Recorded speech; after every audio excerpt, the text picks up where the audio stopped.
Welcome to the webinar on nurturing with Pardot. It's everything I possibly know that could fit it to an hour on nurturing, the best way to execute it, strategy, tactics, and as you can see, a little bit of voodoo magic witchcraft. We save that part for the end just to keep you around. You know how it is. And hopefully you've read the warning already because pretty much all of that is true. Let's dive in. Why are we here today? Has anyone seen this video? And again, you feel free to use the chat, say hi, put your drink orders in as well. Has anyone seen this video? There's a video of a guy proposing to his girlfriend at a basketball game, a professional NBA basketball game. And they must not have chatted about this ahead of time, or perhaps maybe this was their first date and he's kind of crazy. Who knows? All I know is in front of tens of thousands of people in this video, and I could have played the video, but it was just too cringeworthy. In front of all of that, she actually kind of leans down, like, we should talk about this, and then sort of walks and then runs away. And this, though we're not doing this in real life, hopefully, we're kind of doing this with our marketing. And if not us, then many of the people around us, many of the other companies are treating our prospects like it's a first date wedding proposal. And what are most prospects doing? Well, about 96% of them are actually running away from us, right? Or to our competitor or to other places. Marissa, great question to source for this. It was YouTube. If you search for basketball proposal rejection, you will find that video. And isn't it true that most visitors to the site aren't ready to buy? For sure. What else is happening though? And yes, the mascot consoles the guy as they walk off, and then somebody hands him a beer. But there's other things that are going on right now. 44% of salespeople give up after one follow-up. I won't ask for hands or who can relate to that, but they're going, and to their credit, hopefully to their credit, they're going to try to close the people that are ready to buy. They need to focus their time on the people that are ready to go. Well, what happens if they're not ready to go? They may not get that follow-up. And so it might be a good lead. It's just not ready right now. And then a lot of times, and here's a stat, everyone's stats are unique, but 25% of leads on average are the legitimate ones and should advance to sales. That means maybe we should talk more about grading and scoring and lead quality. I digress. We also have this stat down below that most of the people, and I think we all intuitively know this, especially if we've been in marketing for a bit or even have Pardot for a reason, most people are not purchasing for at least 3 months. And many of us are not going to be purchasing for 12 months. How long are your sales cycles? Go ahead and throw a number in there in terms of months. Do you have a 2-month sales cycle? There's a lot of B2B people in here. So if somebody snuck in from B2C and you put 2 weeks, we're all just going to be jealous, but we'll cheer you on. How long are your sales cycles? So I see 6 to 8 months. 12 to 16. Oh, God bless you. That's a long time. 1 month. 18 months, 18 to 24 months, 2 years is a long time for a sales cycle. And that can be really hard to track. Thankfully, this isn't the tracking webinar, so we don't have to worry about tackling that problem, but I feel you. So this is the challenge. By the way, I love this 16 to 8 months or 6 to 18 months, 9 to 12. I see a lot of long-term sales processes here. And so sales, if they're not getting that attention right away, if they're not getting someone replying to them, they don't really have time for it. They're going to go off and do something else. So this is the challenge of why we're here today. We've all got these long sales cycles. And, Megan, we thought 3 to 6 was long, right? And then we see people in here with 12 to 16 in 2 years. It's crazy. So the solution to all of this, and really what we all just need here, well, all you need is nurturing. That's what we need right now. The stats are out there. And this is just to sort of give you those talking points internally, because I think we all kind of get it here that nurturing is the way to go.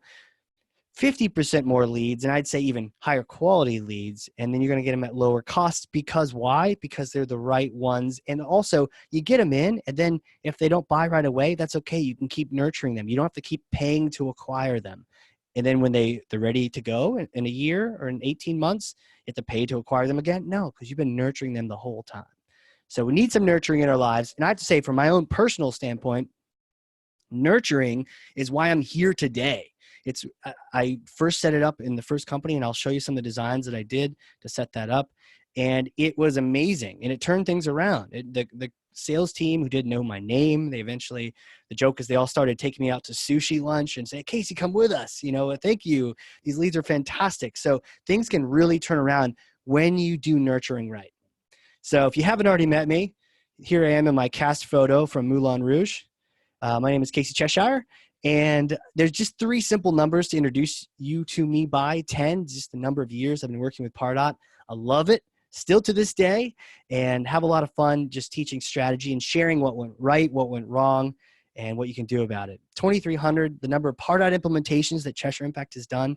A lot of the learning lessons here come not only from my own experiences, but from helping other people out or seeing what they did right, or when they shared, this didn't work out at all, please help, or this worked out great, and their little secrets and those kind of things. Finally, 32 is that number. It's still there for those of you who've been on other webinars. That's the number of skydives that I've done, and I'm really trying to get out there. It's a little overcast today, but I want to make that number increase so I can come back on here and tell you it's 33. But that's the number of skydives that I've done. So I enjoy skydiving as much as, well, I guess I enjoy Pardot more, apparently, based on the numbers, but they both capture my attention.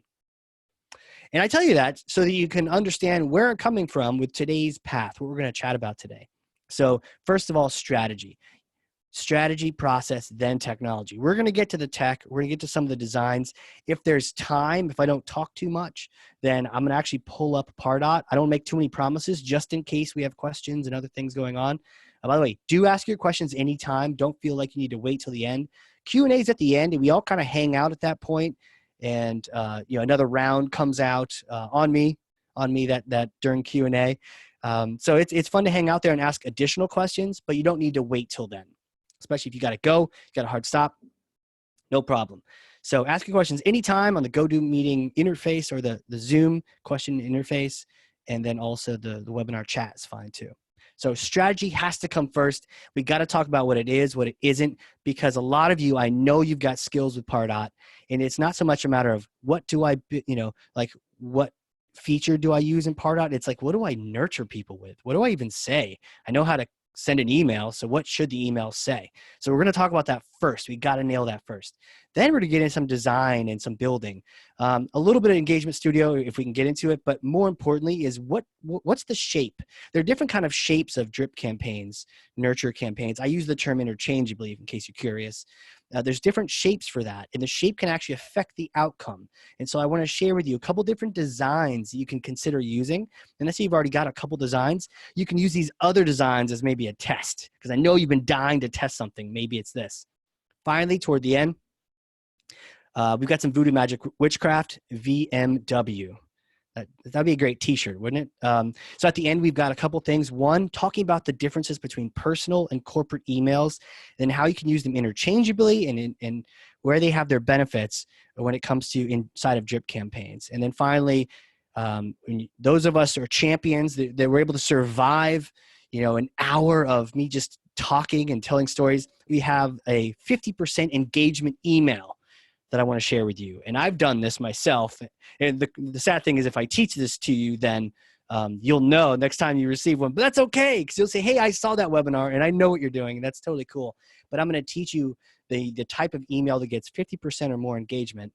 And I've had a couple people, even on the podcast, talk about the same kind of email, and they get even higher returns on those. So we'll talk about that. Finally, we'll talk about the roadmap for Pardot. There's a maturity model called the CSI, if you don't already know about it. And we're going to talk about that, close up with Q&A. Cool. Ooh, the introduction, the agenda is long enough, right? So what is nurturing? Go ahead and throw some thoughts down in chat real quick. What is nurturing? You guys were fantastic on sharing your sales cycles. I'm not going to judge you on your answer for the nurturing, because we're all just kind of throwing it out there. I think a lot of the times we're all a little bit like we all have our ideas about what content is. And then there's a lot of different tech tools that kind of tell us what they think it should be. Jed, yeah, content, warming a lead to move them down the funnel. Yeah, that's great. Continuing to educate your prospects. Communicate with them. Yep. Education is a big part of it for sure. Good. Yeah. Keep those answers coming. What is nurturing? You know what's interesting? Oh, multi-touch. Oh, I like that. Multi-touch of various assets. Very cool. we've all kind of experienced this. Now, some people have better parents than others, but we see this around us too, right? We've all seen nurturing, and kudos to the moms out there. And if you are, shout out, kudos to all the moms. There's dads get props too, but you know what? There's a special thing that moms have, and it's that nurturing. And if you actually Google the definition of nurturing, you get this very simple definition down below. And I love taking a complex concept like marketing lead nurturing and boiling it down to a simple little dictionary definition, whatever Google or maybe whatever kind of dictionary it says. And it says to care for and encourage the growth or development of. Right? That seems right. That makes sense. Let's use this as a litmus test for our own nurturing campaigns. Remember, it's to care for, encourage the growth. So in the first part, the care for. Well, one thing that's interesting is companies often have core values. I don't know if anyone out there has core values, if you know what they are, and does your company, are they important at your company, or are they kind of just on the wall? So shout out some if you've got some. Oh, by the way, yeah, gain trust of prospects. I like that. Gain the trust, a trusting relationship. That's a good one. So at Chesh, we have core values that are: we care, we have fun, we get things done. By the way, we're hiring. So those are our core values, and they actually mean something to us. And it's very important that caring is a part of the core values, because I think a lot of time a lot of companies don't care about their clients, or they don't care about their team, or they don't care about their families, the individual, and they just sort of grind them through a company, right? So it's good to get things done and have fun in the process, but caring gives that purpose, right? So caring is important. Now, we've written into our core values. You don't have to have written into your core values, but it's one of those things where it's almost like your marketing core values. It's almost like your department core values. Do you have caring about your prospect at the forefront of your mind? If you do, I promise you all the marketing benefits from the rest, anything you do. It's almost like if you can ask your question, does this really going to help out this person? Then if the answer is yes, then you should do it, right? It's almost like that's what core values do. They give you a guidance for whether you should do this thing or not. In a second, we're going to talk about what things are not nurturing, And from there, we'll ask ourselves the question, does this help them? And is it actually effective? Should we send this thing? And if not, then we shouldn't do it. So as a working definition, right, we have that one previously from, the sort of the parent model of the care and courage. I want to add the word automation to this. Well, we are here for marketing automation. So it's important that we talk about making this whole process, this whole nurturing process, automated. And what I don't want to see is a year later after having Pardot, everything's still manual, right? It's marketing automation for a reason, so we want to automate.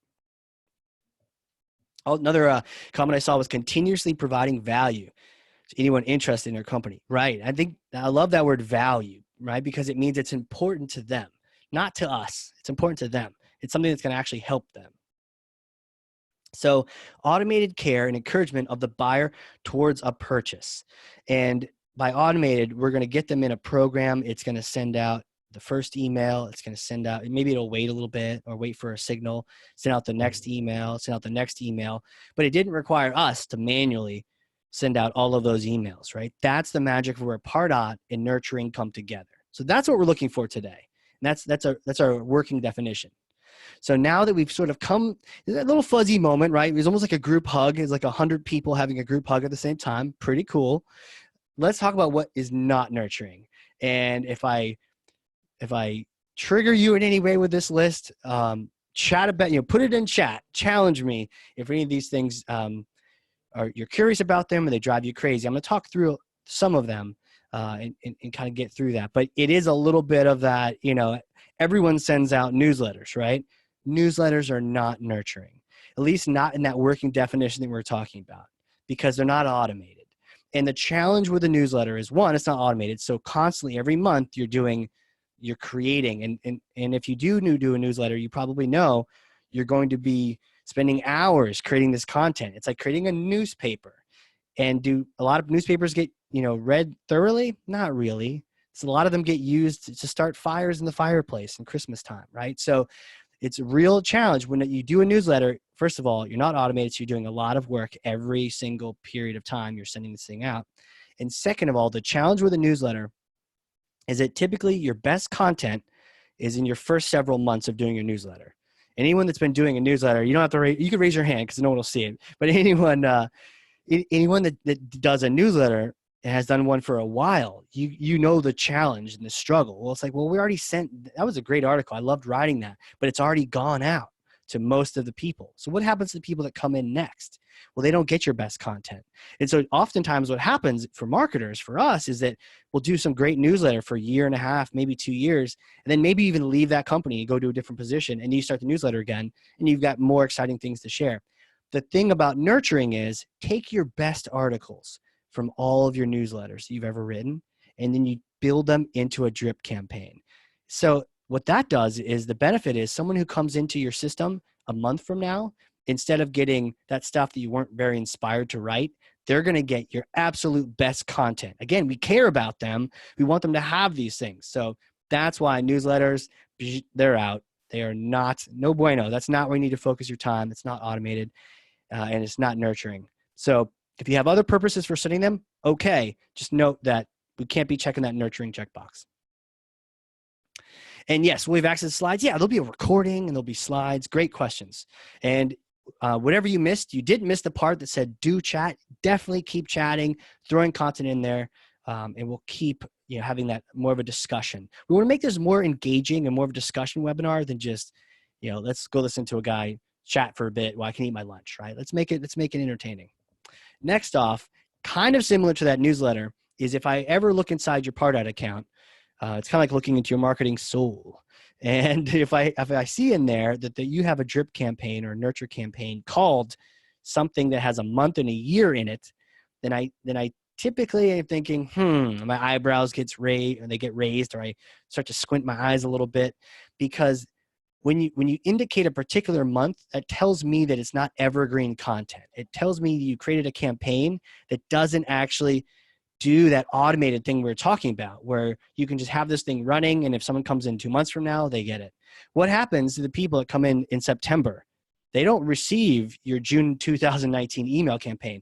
What that actually was just a series of emails you sent out in June. That's okay if your strategy calls for that. Just know that that's, even though you used Engagement Studio to do that, it's not actually nurturing. All right, sales offers. That's kind of a no-brainer, right? But one time I was working at a company owned by a European company. Shall name any names, but they sent me an email that they wanted me to send to the Americans, right? And they said, here, send this, and it said, "Happy gooseberry season." Does anyone know what a gooseberry is? If you've ever eaten a gooseberry, please indicate so in the chat, because I have not eaten a gooseberry. And we don't have happy gooseberry season over here. And so be careful when you have emails being requested to be sent out from the sales team or some other individual or group that doesn't necessarily know your audience. Does the gooseberry promotional campaign, 20% off, does that really work with a B2B audience? Not really. So be careful about that. But we do have at least a Brit who has gooseberries galore. Well, I will definitely check out gooseberries when I go to the UK. And there's a question, do you see value in newsletters or monthly emails? Yes, to start with. And I think the monthly emails is typically status quo. So rather than hating on what we're probably all doing anyways, you use that as the mechanism for building your drips, right? So you've got your monthly campaigns. The ones that actually were amazing, you save those and put those into your drip campaign. So at the end of maybe sending 6 months of monthly campaigns, you might have an outstanding 6-month drip campaign, or at least a 6 email drip campaign based on all the work. So you maybe already did the landing page, you maybe already did the email template, and you did all the work doing your monthly campaign. So take that monthly campaign, put it into as long as it's evergreen content, and you put it into a drip campaign so that anyone that comes later gets your ideal best monthly campaigns. And so that's the value that those can have. Not so much the newsletter, but the monthly emails, because we all do those anyways, but it shifts us away from having to do that. So the end result is, that no matter whenever someone comes in, they're going to get at least 6 months of great content that's really going to help move them along to that sale. Meanwhile, it can free up your time to not have to be doing all those tactical sends, to maybe doing specialized campaigns or webinars, right? So here we have different drip campaigns going on that you may be receiving at different times and places, but we're not thinking about that. And we're using our time instead because we already made really good ones. So instead, we're spending our time creating really good webinars that are more customized. And I like talking anyway, so it kind of works out. But we were able to focus your attention elsewhere, do more campaigns, focus on a different lead source. Like content syndication is fantastic. You can free up your time from the tactical sending by using automations. So great question. And jam, I bet there is a gooseberry jam. I haven't had any of that, so I love it though. I'm glad. Hey, keep me on my toes. Let me know. What do they even taste like? Is it like a strawberry? Go ahead and throw that in the chat, and I'll keep going. Finally, autoresponders. Just keep in mind that if you have someone fill out a form and they get an automated email back, that's not necessarily, not necessarily, it's not nurturing, right? That was just sort of more of an operational email. They did X action, they got Y action. And then the autoresponder isn't really there to keep going and keep nurturing them on an ongoing basis. We're looking for, it's almost like going to the gym. We want to be consistent, not just kind of one-off experience. And, and I'm getting from the chat, I'm getting the gooseberries are sour. So I won't rush off to London to, rush off across the pond to get some gooseberries just yet. All right. Who has seen Top Gun?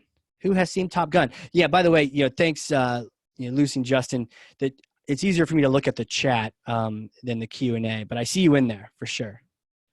And so one quick question. I think it depends on the industry, but what does it work? What does work if a newsletter doesn't work? Monthly topical emails, little updates. Yeah, especially see this in the financial industry. There can be value for the fresh data for sure. But typically that fresh data is kind of like higher level funnel type information. So fresh data might attract my attention to your company at the very beginning.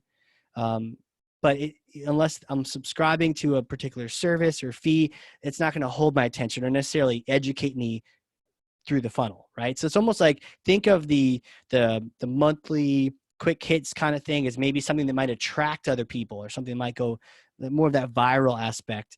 And then you want to get them into that consistent 6-month, really polished nurture campaign that has all the information they possibly need. And are less call to action better? Yes. The max given to an email, just because I'm doing a webinar, I'd say 2. I prefer 1 call to action in an email, but 2 can be interesting. And we'll talk about that in just a second. Great questions. So to everyone else that has been thrown in the chat, who hasn't seen that movie? Totally agree. That is a fantastic movie. Even if you don't like it, who doesn't like it? But even if you haven't seen it, Top Gun, you should see it. You should also see it before these crazy people come out with a sequel and destroy our childhood. So Top Gun, there's a particular song, a theme song to Top Gun. It's Flying in the Blank Blank. Does anyone know what that is? It's Savannah, Cat, absolutely. 2 fast winners on that. The danger zone. That's it. Who is aware of the danger zone? Cue that. It's almost like cue that music. If this webinar was like next level, we would cue that music right now for sure. We'll work on that next time. So there is a danger zone in marketing too. And I just want you to be aware of this as we transition from this slide into the next thing we're going to talk about is designing the drip campaign. And I want you to be able to think about the danger zone when designing it. So the danger zone in marketing is what happens when a prospect says, call me in 6 months to a sales rep, right? You did your work in the marketing. You got this lead. You got it sent over to sales. All your stuff's mapped out. Your MQL, the SAL ratio is fantastic. You sent it over to sales. And what do they say to sales? I'm not ready yet. And we know that 97% or more people, at the very beginning, we talked about that stat, 97% of people are not ready right now. The rest might have filled out your contact us form, but everybody else, they're not ready yet. So sales gets this a lot. And we also know that sales follows up maybe 1 or 2 times on average. Hopefully you have a better sales team than that average. But even still, they're not going to follow up too much, especially if someone has explicitly told them, don't call me anymore for a little bit of time, right? They don't want to be rude. So what typically happens is, well, I guess sadly, what typically happens is nothing, right? Call me in 6 months.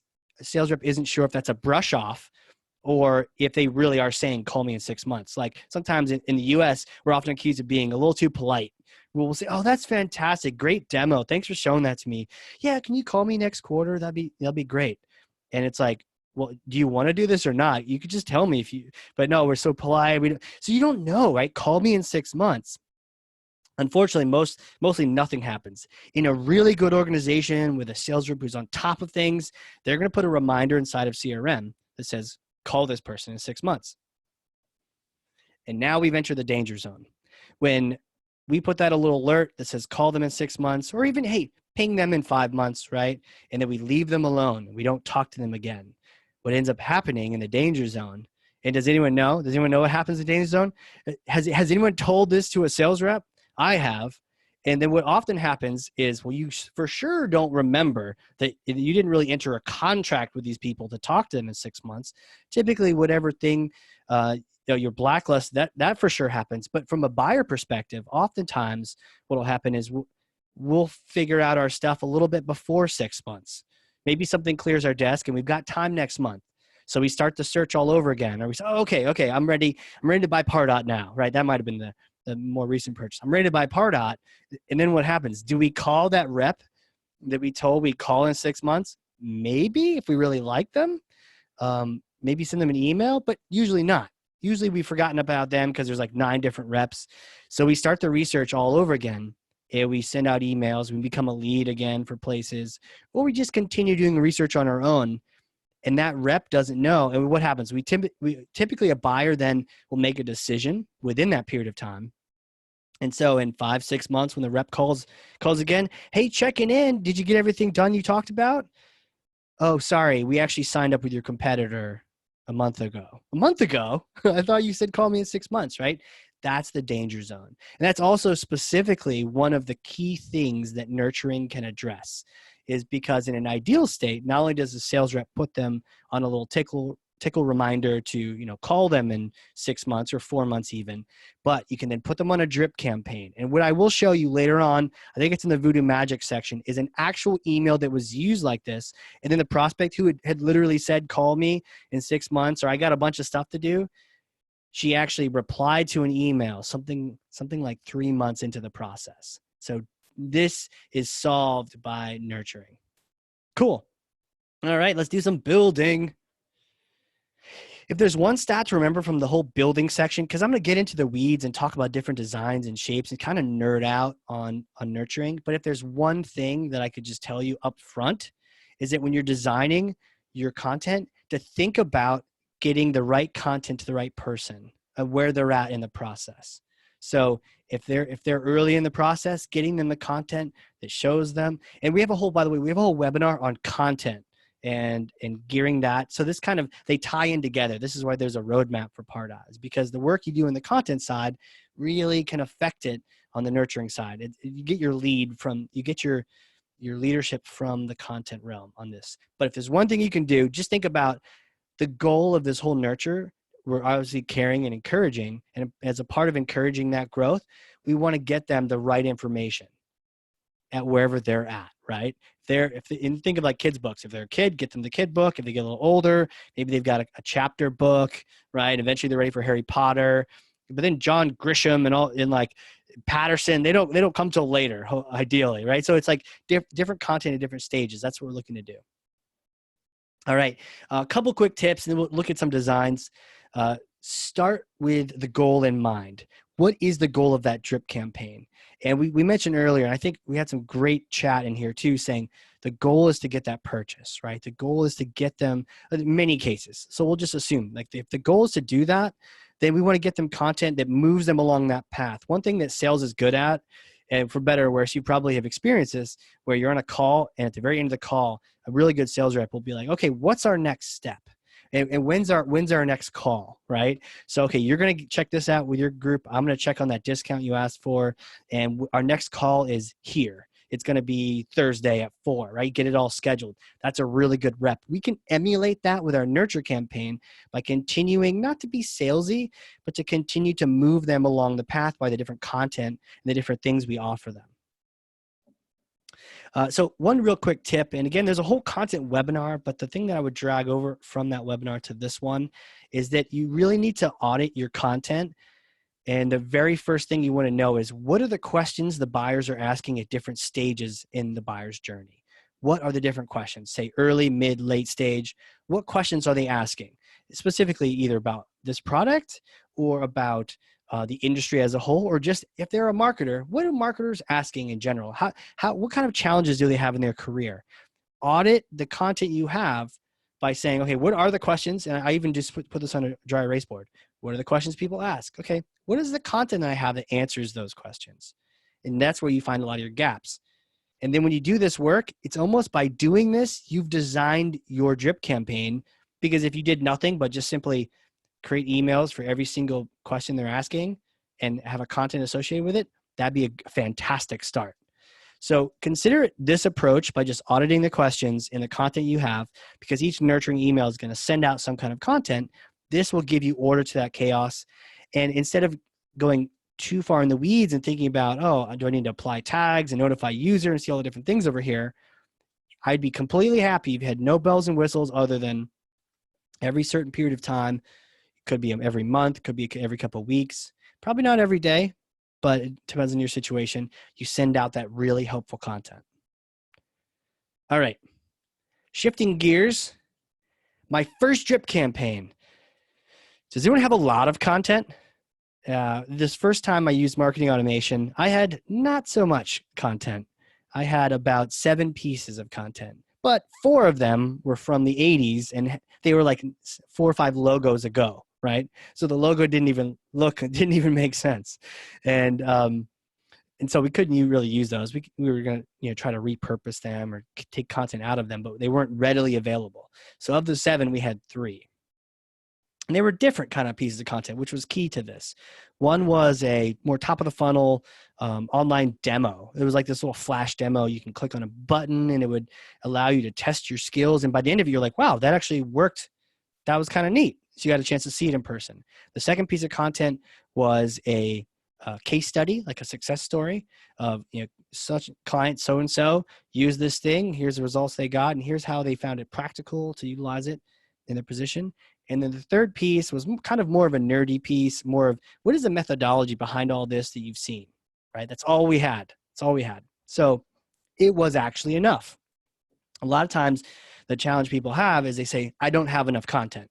Well, you probably don't have enough content, but the cool thing is you can actually get started with very little.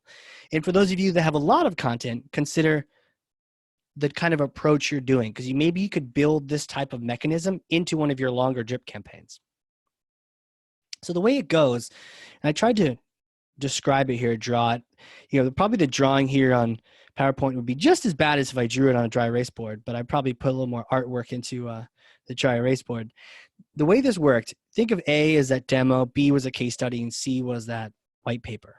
And so what happened is if you came to the site, most people did A first. They did the online demo. It was there. It was very prominent. We made it even more prominent.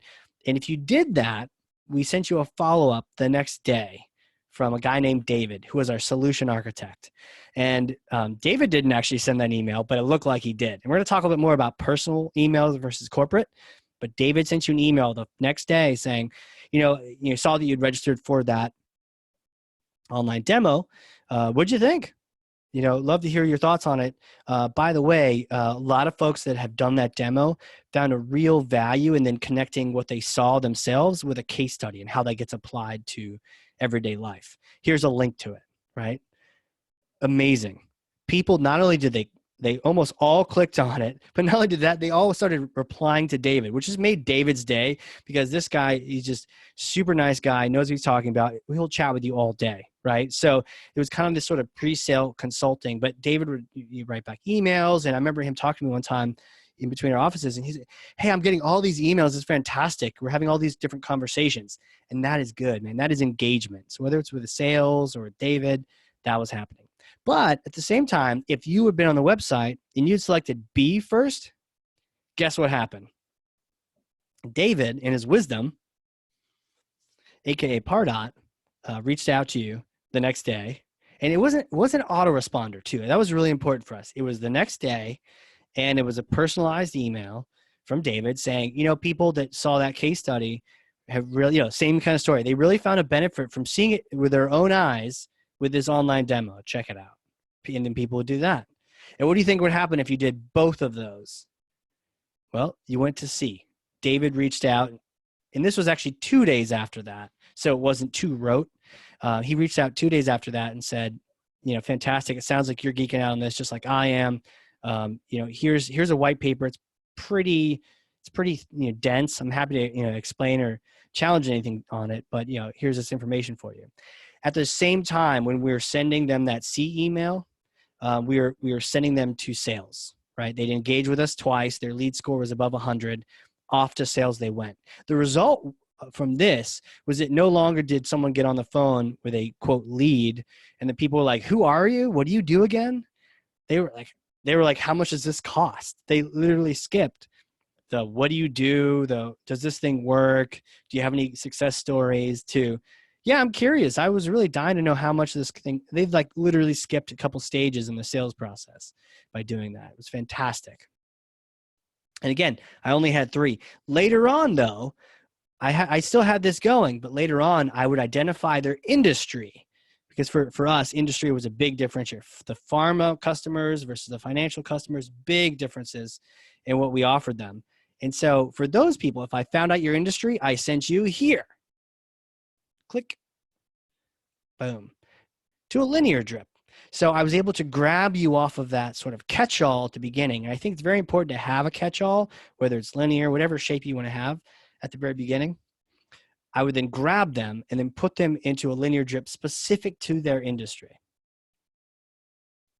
A great question from Hillary on the previous slide. How did you keep the A people from getting the B email after the A email, or you pulled people that got the A email? Yeah, just a little bit of logic on the automation rules, because I was using automation rules for the A and the B and the C. It was like, if you've done this and not this, take this action. If you've done this action but not this action, take this one. That way David didn't repeat himself ever. But that's a great question. Yeah, just a little, basically like a not. If they haven't done this, because what I did is when I sent them an A, I tagged them in Pardot. I just said A sent. And if I sent them B, I tagged them B sent. Now you could potentially do some of that in Engagement Studio, but for this simple triangle, it was just like A sent. So to send B, it was like, okay, A was sent, and this, and then we send this one, if then kind of thing. Hopefully that answers your question. But yeah, you can do that so that it doesn't look too creepy. Like you just keep repeating yourself. That was the whole goal, is to make it look personal, and again, show that caring and not make it look too scripted. Good question. So linear drip, A, B, C. Okay, we kind of get it. Makes sense. But the feeling here, remember, we're not doing a newsletter. We're not doing a monthly campaign.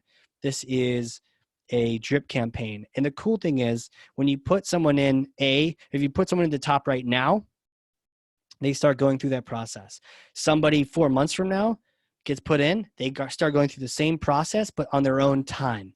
So the importance with the linear drip is that everyone's on their own time. And if you pause it, they stay right where they're at. And the cool thing is, if they get pulled off of it, they stay right where they're at. And one of the important things to note with drip campaigns at Pardot is it's the list. The list controls who's on a drip campaign. So if you're on that list, you're getting the drip. If you get pulled off that list, you stop getting the drip. But if you get put on it again, you receive it exactly where you were. You don't miss any beats. You pick up right where you left off. And that typically gets on the certification questions too.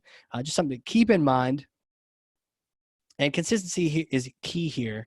And so again, I would separate out people from a catch-all that was kind of just designed to engage. Thinking about the goal was just engagement, to understand more about them. And once I understood more about them, I put them on this longer term drip, because some of those longer industries just took that much longer. All right. So now that I've got you all thinking linear is fantastic, let me just throw a curveball at you and flip your whole world upside down. Thanks, Matt Sweezy. He would kind of champion this many moons ago. And actually, heads up too, I just had a chance to interview him on the podcast. So hardcoremarketing.com. Check it out. Fantastic dude. And he was just smashing myth left and right. multi-touch tracking, the real down and dirty. What does it actually mean? Is it possible even? Great conversations. He's the principal of marketing insights at Salesforce. So if that gets you any indication, he's the friggin' man. And he wrote the book, Marketing Automation for Dummies. So check that one out. But one of the things that he talked about was the 3-2-1 drip campaign. And the real key question to this one is, why make the people who are most ready to buy, AKA they're in the later stages of purchasing? Maybe they're just trying to confirm this isn't going to be I'm not going to get fired, right? This is going to work out really well. The sort of final stage, I need a case study, show me a happy customer kind of stuff. Why make them go through all the basic content that was designed to get people's attention for the early stage, the mid stage, to help people make the comparison? They've already made the comparison. They want to choose you. They just need a little extra to get them over the finish line. Why make them wait? Especially if you're 18-month, if you have 18 email drip campaign, are you going to make them wait a year to get your ideal content? That can be challenging. That can be really challenging. So the whole concept with a 3-2-1 drip campaign, consider testing this for sure, is the idea of flipping it. So remember the last one had A, B, C, A being like early stage content. Consider C as your late stage content. Send that first to people. So if there are anybody that are kind of considering it, they're almost about ready to make the decision, now they got the content that fuels them, that gives them the answers they need, and they can go ahead and make that purchase. People in the middle get the mid-stage content like they should anyways. And then the people in the early stage, well, we eventually get to them is the idea of this. So does that kind of leave the early stage people hanging for a bit? Yeah, but I guess in the balance, it gets those people that were ready to actually sign the dotted line or about to, gets them that information sooner than later. So it's really, really a cool thing to think about. And what this does too, once you start considering flipping things on their horizontal axis like this, what ends up happening is you start thinking about the choose your own adventure books. I don't know if anyone remembers those from being a kid. Choose your own adventure. You get to a page, it says, if you want to jump off the platform, go to page 14. If you want to, save your friend first, go to page 67, right? And I would always kind of hold a page in the book and see which one I want to go down first. Oh, I die if I jump off the platform. Okay, I don't want to do that. Go back to page 14, right?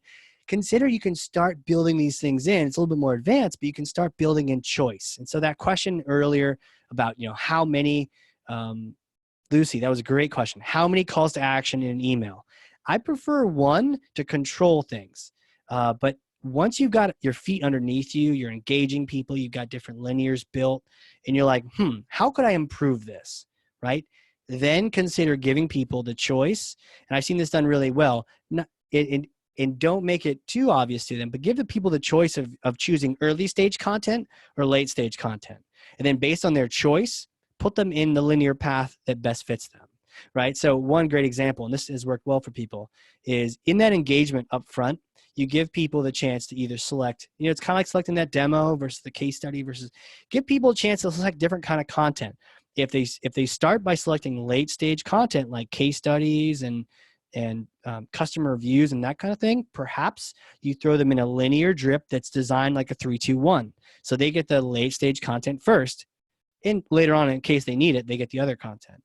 If they choose early stage content, like there's a problem, I didn't know there's a problem, give them a standard linear drip, 1, 2, 3, in the other direction, right? So you can see how using a catch-all at the beginning, you can then take people off based on industry or based on where they're at in the buying process. If you wanted to take a next level to that, you could put people in, take them from the catch-all, put them in their industry, and then based on where they're at in their buying process, give them their industry either flipped one way or the other, right? So that would be the future state ideal. So, okay, a couple quick questions. Yeah, low-hanging fruit, Shauna, right? It makes total sense. Everyone else will be good, especially if you're going to be cooking them for another 12 months before they're ready. Makes total sense. Another comment was you could probably automate and say certain tag and automatically add prospects onto a suppression list. Yep, exactly. You can use suppression lists. I like using dynamic lists for my segmentation. And also for my list membership and for my nurture, right? Whoever's going to receive the nurture, I like making those dynamic so I can control where they're at. And if sales wants me to kind of lay off some people that are in their final stages of a sale, no problem. I just add it in as one of the criteria in the dynamic list. So If they don't close the deal, or if they don't progress that far, I can then get them back on that nurture to keep them going through the process. Ooh, what if your lists are tired? How can we build new lists? Let me address that one at the Q&A so we can just keep going here, but that's actually a really good question. And are there any tags? Yep, same comment. Yeah, are there any tags to keep people on or off the list? You can use tags. You can use information inside their contact record, their prospect record. Different data points, what industry they're at. You can also, what I love doing is then tying into opportunity status. Are these people associated with an open opportunity? If so, maybe I'll treat them differently. If they're not, great. Now, if they are associated with a late stage opportunity, maybe I send them late stage content, right? Ooh, they have an open opportunity. Great. Well, we're going to skip all that early stuff and go right to our case studies. That happens in several different places and actually works really well. If you see they have an open opportunity, you skip right to the end, get them that late stage content because they've already been talking to sales. They have a late stage opportunity. So you can actually team up with sales and deliver based on what you're seeing inside the CRM. But really good questions. How do you know where they are in the buying process? Great question. It's one of those things where content can indicate that. Not always, but that's a great start. If they're looking at case studies, they're looking at that sort of. We typically would say that's late stage because they know there's a problem. They're not comparing you to someone else.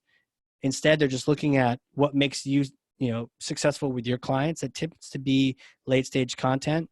Sometimes you can wait to see if they do a lot of it. But if they start consuming that, you could just sort of put them in that drip. Again, I think as long as you're nurturing them and you have that, you're caring and you're thinking about them in your mind, then you don't have to worry about it as much. As long as you're getting them something at their own time. And we can talk more about that in Q&A if you'd like. Direct people to a landing page or a website for a download. Fantastic. Depends how much you know about them already. In my catch-alls, they all went to landing pages with progressive profiling forms because I needed to learn more about them. Maybe I had a little bit of data, but I didn't have a lot. And I critically needed to know their industry at that first company. And for Cheshire here and other companies we work with, typically it's like a segmentation question. So my catch-all is to figure out where are you at in the cycle? Are you qualified? Do you want to talk to sales right away?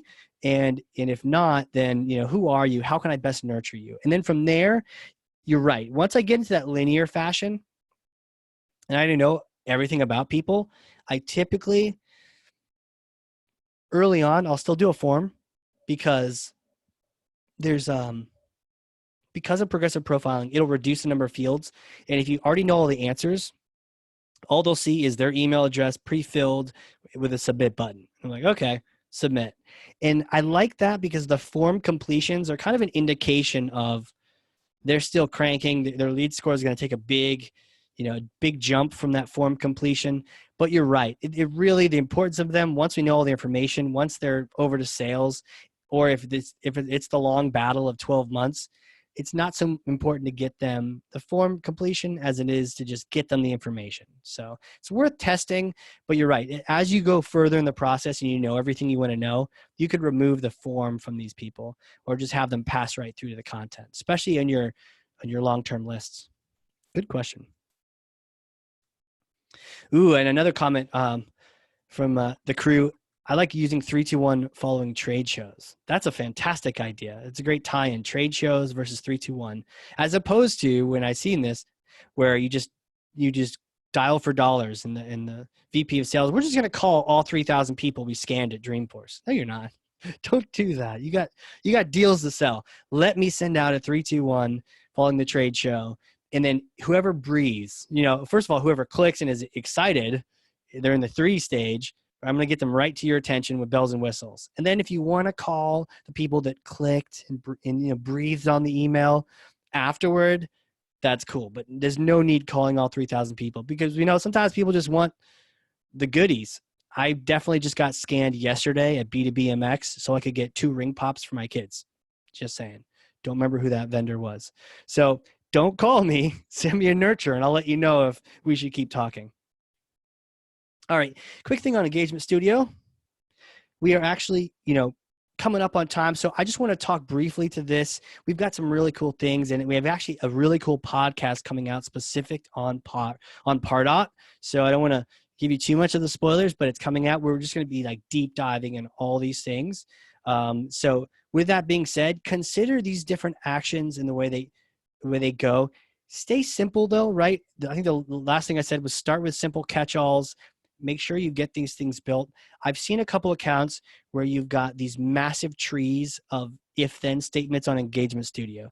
Consider that isn't nearly as important as making sure it's content that actually cares and provides value, which someone said earlier, right? That's most important. So if you just simply had a one-dimensional, linear drip that just gave people consistent content over time, I'm cool with that. Now you have all these other bells and whistles, but start with that. At least start with some kind of sequence that gets the information out. And then the next thing to add to that would be some of the triggers to just look at the email that you sent. Was it engaged with? Did people open it? Did they click on it? Sometimes it can be helpful to go ahead and send them something again. Just remember, you want to be that nurturing parent. I think we said it earlier. Don't be that nagging parent, right? So with nurturers, what kind of that caring, marketer do you want to be? Do you want to just harass them till they unsubscribe and they leave home? Or do you want to care and feed for them? And eventually they leave home, right? So just consider your options. Don't want to go too crazy with the triggers. All right. So I'm going to go really quick through this because I think we've had a lot of really good conversations. Is this a personal email or a corporate email? And again, we could talk all day on this. So if you have Q&A questions to the end, we'll do that. What I'll try to do is get this information out to everyone else in case you have a hard stop. This is a corporate email. Thank you, Jed. Brianna as well. Corporate email. What tells you this is a corporate email? Without me even defining for you what the term corporate was, right? We defined what nurturing was. HTML, design, the layout. What about graphics? The branding. Yeah, exactly. The logo. Has anyone ever sent a personal email or got one from a friend that had their logo at the top of it or their Twitter icons? No. So there's certain things that signal this is a corporate email. It's not all bad, but consider that that's happening. Now, what kind of email is this? Bit of a trick question, but what kind of email does this look like? This looks like a personal email. Note the subject line is different, right? Well, you don't show the subject there, but it doesn't have all capitals. It doesn't have all sorts of details and keywords stuffed into it. It doesn't even have punctuation. My God, they didn't put a period or exclamation point at the end of that sentence. Terrible, right? Looks way more personal. Like you were just hit compose a new message, say hi, what's up. This is a great example of a nurture that Pardot was sending out many years ago, as you can tell from the date. And what I clipped off from the top, what I do show that in other webinars, and if we had more time, is actually Kristen's response. She was in the danger zone. She told Scott, call me in 6 months. I got to hire my webmaster. I got to do a bunch of stuff, blah, blah, blah. And he didn't know which was which. So he put her both as a reminder and also in a nurture campaign. She received this email. So there's a lot of different things to compare and contrast, but here's a good list of all of them to kind of skip to the chase here. Corporate, they're from a company. Keywordy, there's graphics everywhere. There's also a ton of text. Keep in mind, we're not writing Elizabethan or Edwardian love novels to each other. So when it's a personalized email or email that you're trying to make look personal, consider that someone had to actually type that specifically for you. And the graphic is be the signature. Like if you have the logo at the bottom with their signature line, it's a casual subject. It's actually from a name. And here's the deal. You could use either one of these in particular situations. Personal tends to be quicker to write and create. And sometimes if it gets the same exact results as the corporate one, then you just saved time doing the personal one. I do see corporate working well for webinars, like the one you're attending right now. You got a corporate email for the invite for this. Why? Also for events. Why? It tends to show that there's a high production value. You're going to get a lot from this. We've spent money. We've invested time on this webinar. It's not just thrown together. Now, what I do like, and this was kind of, I think it was Jed was saying earlier, you can combine the two of these things. So consider I could invite you all to this webinar, and then a day later, you could get an email from your rep at Cheshire saying, hey, I put you on the webinar invite list. Just wanted to see if you got it. Are you going to be able to make it? Right? There's an example of using, and they're both automated, but 2 different emails to invite you to something. And a lot of times people will see that second email, then go click on the first, right? But it works really well together. The only thing, the point to drive is don't blend these two. I'm like physically trying to show you a line here. There's a fence. These guys are on a fence for a reason.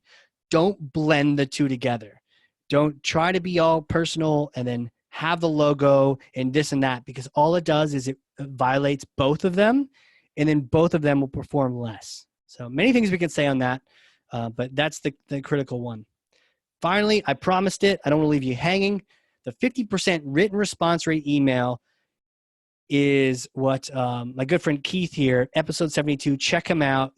You'll get more details than we'll have time to talk about today, is the 8-word email. How can I help you with something, right? He puts it in there related to what he does.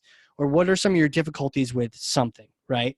Now, yes, people reply to these. People reply to these a lot. I've sent these emails out. You may even receive one day, especially as we get closer to Dreamforce, and you'll know it's an 8-word email. And yes, you get replies, but the whole goal is engagement, right? So we don't want that to go to like a no reply email. You will literally get replies from people. Keith gets crazy replies. You'll hear more on it. Again, show 72. Check that one out.